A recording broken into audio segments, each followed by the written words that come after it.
We are Onyx Imaging. We are the highest rated and most reviewed printer service center in Oklahoma. Hey there YouTubers, it's your girl Brett over here at Onyx. Today I'm going to show you the common causes of a paper jam, and I'm working with the Color LaserJet Pro MFP M283fdw. So first things first, go ahead and open your tray. So the paper, if you are going to add paper into your tray, you never just want to go and put it in there.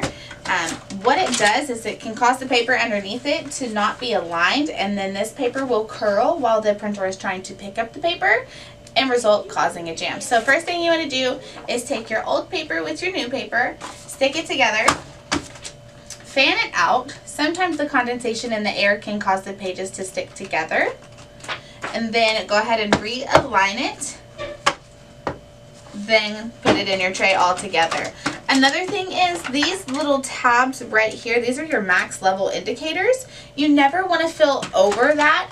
It can cause it to be too tight when the rollers are trying to pick up the paper, and result it causes a jam. So make sure that it's below that line. Then also you have these blue tabs right here. This is to adjust the size of your paper. You want to make sure that it is in the right slot for your paper, because if it's too tight or too loose, then of course the rollers are unable to pick up the paper and result causing a jam. If you guys are seeing a lot of jams, it might be time to put your printer in for a service. If you're in need of any quotes or supplies, give your girl Brett a call and have a great day. Thank you for watching. If you're interested in how you can receive free labor on all of your service calls, as well as how to qualify for free printer upgrades, contact us today. We are here for all of your printer and office supply needs.